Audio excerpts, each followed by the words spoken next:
లైన్లో పెట్టే పరిస్థితి ఏర్పడ్డది. అదేవిధంగా సాగునీరు లేనేలేదు. కాంగ్రెస్ వచ్చింది కరువు వచ్చింది అన్నట్టు ఒక్కటి కూడా వర్షకాలం వల్ల ఒక్క చెరువు అంటే ఒక్క చెరువు కూడా నిండలేదు మన వరంగల్లో. ప్రత్యేకంగా మా గన్పూర్లో ఒక్క చెరువు కూడా వర్షాల వల్ల కానీ లేదా దేవాదుల వల్ల కానీ ఇప్పటి వరకు నింపలేదు. గత 10 సంవత్సరాలు 2014 నుంచి వెళ్ళి 2024 చివరి వరకు మన 2023 చివరి వరకు ఎప్పుడు చెర్లు ఏప్రిల్ మే నెలలో నింపేది. గణపురంలో ఎండాకాలం మేలో పోతుంటే వాగులు దాటడానికి కష్టమయ్యే పరిస్థితి ఉండేది. ఎందుకంటే మత్తళ్ళు పడి వాగులు పోతూ ఉండేది. అక్కడ రోడ్లు మట్టి రోడ్లు ఉంటే పోయే కష్టం ఉండేది. ఆ రకంగా తెలంగాణ రాష్ట్ర ప్రభుత్వం తెలంగాణ సస్యశ్యామలం చేస్తే ఈరోజు కాంగ్రెస్ రైతుల మీద కక్ష కట్టి ఎడారిని చేయాలనే ఆలోచనతోటి వ్యవసాయ విధానం మీద ఒక ఆలోచన లేదు, ముఖ్యమంత్రికి లేదు.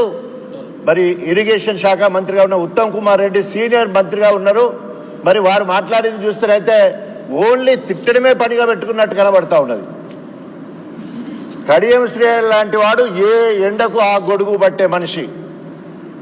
దేవాదుల సృష్టికర్త అన్నాడు.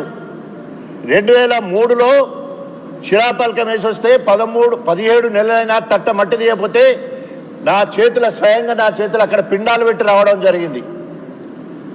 తట్ట మట్టి తీయకపోతే పిండాలు పెట్టి రావడం జరిగింది 2003లో. అటు తర్వాత 2004 నుండి 2014 వరకు కాంగ్రెస్ హయాంలోనే నత్తనడక నడిచింది. ఇంతకుముందు చెప్పినట్టు 2008లో సోనియా గాంధీ గారు వచ్చి దేవాదుల దగ్గర నీటిని విడుదల చేస్తే కడియం శ్రీహరి అభివృద్ధి నిరోధకుడు, దేవాదుల వ్యతిరేకి, south canal Dharmasagar south canal నీళ్లు విడుదల చేయాలని రూల్ ఉంటే నీళ్లు విడుదల చేయడం కాకుండా ఆ కీ తీసి చెర్లో వేయడం జరిగింది. ఆయన క్రిమినల్ కేసు కూడా పెట్టడం జరిగింది. అంటే నీళ్లు విడుదల చేయాలి. ఒకవేళ కనుక ఆయన బై ఎలక్షన్లో ఎమ్మెల్యే గెలిచినప్పుడు 2008లో నీటి విడుదల చేస్తున్నప్పుడు నియోజకవర్గంలో పేరు తీసుకొచ్చుకునే విధంగా నీళ్లు విడుదల చేసే బదులు ఆయన నీటిని ఆపేయడం జరిగింది. నీటి విడుదల చేయకుండా ఆ కీ తీసాన్లు వేయడం జరిగింది. ఈ రకంగా ఎప్పుడు కడియం శ్రీహరి అనే వ్యక్తి తన వ్యక్తిగత ప్రయోజనాలకు గణపురం నియోజకవర్గాన్ని తాకట్టు పెట్టిండు. ఆయన అధికారం కోసము మరి దేనికైనా దిగజారి చంద్రబాబు నాయుడుకి వెన్నుపోటు పొడిచిండు. బీఆర్ఎస్ పార్టీలోకి వచ్చిండు. మరి 10 సంవత్సరాలు తెల్లారు లేస్తే కేసీఆర్ పక్కనే ఉన్నావు.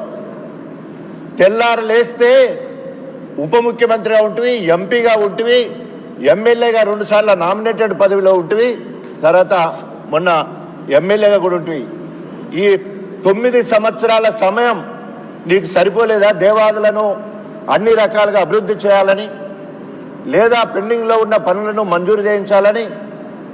అదిగాక మొన్న ఎలక్షన్లకు ముందు 6 నెలలకు ముందు మేము గణపురం నియోజకవర్గంలో ఇంకా మెట్ట ప్రాంతాన్ని నీళ్ళు అందుతలేవనే ఉద్దేశంతో మళ్ళీ రాజశేఖర రెడ్డి గారు నేను పలుమార్లు కేసీఆర్ దగ్గరికి పోయి అడిగితే 134 కోట్ల రూపాయలు 3 లిఫ్ట్లను మంజూరు చేయడం జరిగింది.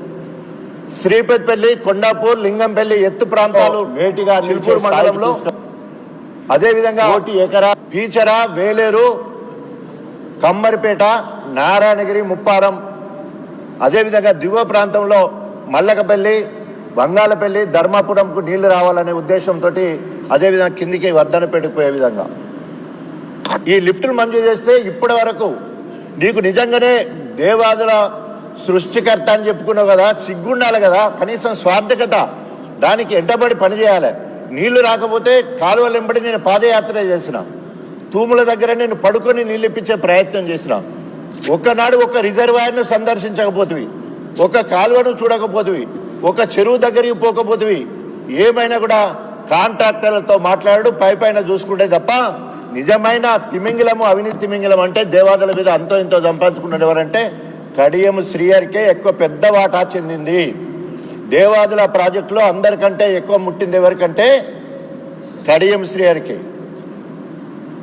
లింగంపల్లి రిజర్వాయర్ కట్టలే, ఓన్లీ మంజూరు తీసుకొని టెండర్ అయిందని చెప్పేసి అడ్వాన్స్గా ముందే లంచం తీసుకున్న సంగతి జగమందరికి తెలుసు. ఇప్పుడు ఉన్న పనులు శాంక్షన్ చేసుకున్న పనులు, నీ బిడ్డకు ఎంపీ టికెట్ కోసం కాంగ్రెస్కి పోయినావు, మరి దానికి అభివృద్ధి అని పేరు చెప్తే అభివృద్ధి కోసం నేను పోయినని చెప్పాల్సిన అవసరం ఉన్నది. ఒక పైసా తీసుకొస్తావా, ఒక అదనంగా ప్రాజెక్టు తీసుకొస్తావా, ఒక ప్యాకేజీ తీసుకొస్తావా, ఏం చేసినావు నువ్వు అభివృద్ధి కోసం అని చెప్పేసి. 100 మంచాల దవాఖానా తీసుకొస్తే 37.5 కోట్లు మంజూరు అయితే శంకుస్థాపన చేస్తా అంటే ఆపిచ్చినావు. గణపురం నియోజకవర్గ కేంద్రము 23,000 జనాభా ఉంటే మున్సిపాలిటీ కాకుండా ఆపినావు.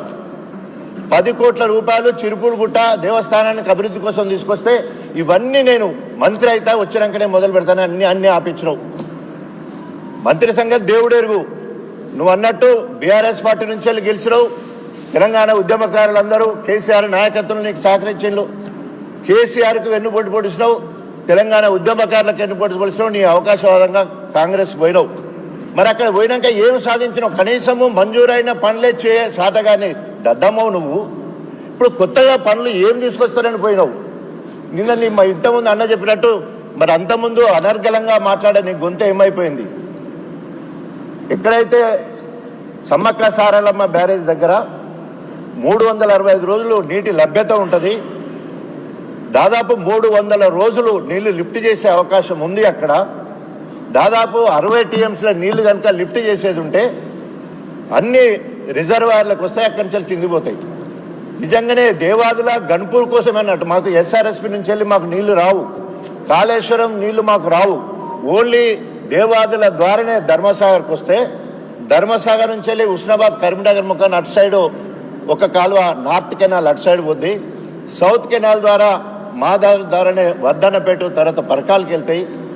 అదేవిధంగా గన్పూర్ రిజర్వాయర్ దగ్గర నుంచి వెళ్ళి నవాపేట రిజర్వర్కి వెళ్తుంటాయి, పాలకుర్తికి వెళ్తాయి, నవాపేట నుంచి వెళ్ళి ఆలేరుకి వెళ్తాయి, తర్వాత గుండాల మండలానికి వెళ్తాయి, తర్వాత గన్పూర్ నుంచి వెళ్ళి మళ్ళీ అశ్వరాపల్లి నుంచి వెళ్ళి చీటకోడూరు వరకు జనగాంకి వెళ్తాయి. అదేవిధంగా ధర్మసాగర్ నుంచి వెళ్ళి గండి రామారం, అదేవిధంగా అటు మనకు బొమ్మకూరు తపాసుపల్లి వరకు అటు వెళ్తాయి. మొత్తం కూడా గన్పూర్ సెంటర్గా నేను నీరటోళ్ళ లెక్క ప్రతిసారి నేను నీళ్ళు ఇప్పించి అన్ని నియోజకవర్గాలకు పంపించేవాడిని. అది నా పూర్వజన్మ సుకృతం. ఎందుకు ఈ మాట అంటున్నానంటే దాదాపు 2004 నుండి 2023 వరకు ప్రజా జీవితంలో ఉండి ప్రజల కష్టసుఖాల్లో పాల్పంచుకోవడం, రైతుల కష్టసుఖాల్లో పాల్పంచుకోవడం, ప్రతి కుటుంబానికి దగ్గర అవడం, ప్రజాహిత కార్యక్రమాలు చేసుకుంటూ ముందుకు వెళ్తున్న క్రమంలో ఈరోజు గణపురం నియోజకవర్గం కడియం శ్రీహరి ఎమ్మెల్యేగా గుట్టకొక్కడు పుట్టకొక్కడు రాయికొక్కడు రప్పకొక్కడు అయిపోయే పరిస్థితి గణపురం కనబడుతూ ఉన్నది. ఎవరు ఏం చేస్తున్నారో ఆగమ్య గోచరంగా ఉన్నారు. ఎందుకోసం అంటే కాంగ్రెస్లో ఎవరు అడిగేటోళ్ళు లేరు. ఆయనను చూస్తేనే మొత్తం ముందే అందరికి హుకుం జారీ చేసిండు. డిక్టేటర్షిప్ మొత్తము బెదిరించి ఎవరిని ఓర్చుకునే పరిస్థితి లేకుంటే అందరూ వేచి చూస్తూ ఉన్నారు. సిగ్గు శరం ఉండేది ఉంటే ఇప్పటికైనా నువ్వు బీఆర్ఎస్ నాయకులు కార్యకర్తలు ఉద్యమకారులు త్యాగం చేసి నిన్ను గెలిపించేళ్ళు బీఆర్ఎస్ పార్టీ నుండి గెలిచిన ఎమ్మెల్యే పదవికి బేషరతుగా వెంటనే రాజీనామా చేయి. నువ్వు కాంగ్రెస్ పార్టీలో నుండి అభివృద్ధి ఏ రకంగా సాధిస్తావో కాంగ్రెస్ పార్టీ చేసి చూపించమని హెచ్చరిస్తూ ఇప్పటికైనా ఊకదంపుడు ఉపన్యాసాలు కాదు. కడియం శ్రీహరి నీ కార్యాచరణ ఇప్పటికే 73 ఏళ్ళు 74 సంవత్సరాల వయసు వచ్చింది. పోయే కాలంలో ప్రజలు గుర్తుంచుకునే ఒక మంచి కార్యక్రమం చేసిపోవాలని హెచ్చరిస్తూ గణపూర్ నియోజకవర్గం 45 సంవత్సరాల నుండి ఎస్సీ నియోజకవర్గం ఒక్క ఎస్సీలకు సంబంధించిన ఒక్క కార్యక్రమం కూడా చేపట్టలేదు. అక్కడ ఆయన ఒక డిగ్రీ కళాశాల తీసుకెళ్ళి దుస్థితి చెప్పేది ఉంటే ఆయన మీద చాలా మాట్లాడేది ఉన్నది, కానీ సందర్భం కాదు. ఇప్పటికైనా రైతు పక్షపాత లెక్క కేసీఆర్ గారు ఏ కార్యక్రమాలు అయితే చేపట్టిలో అవన్నీ సజావుగా ముందుకు పోవాలి. రైతు రుణమాఫీ అందరికీ అన్నట్టు 31,000 కోట్ల రూపాయలు అందరికీ రుణమాఫీ కావాలి. అదేవిధంగా రైతు భరోసా ఇప్పటికే ఆలస్యమైంది, వెంటనే రైతు భరోసా కింద ఇవ్వాలి. సాగునీటిని యుద్ధ ప్రాతిపదికన గ్రామాలకు చెరువులకు నింపే కార్యక్రమం చేపట్టాలని చెప్పేసి తెలియజేసుకుంటూ సెలవు తీసుకుంటాం. జై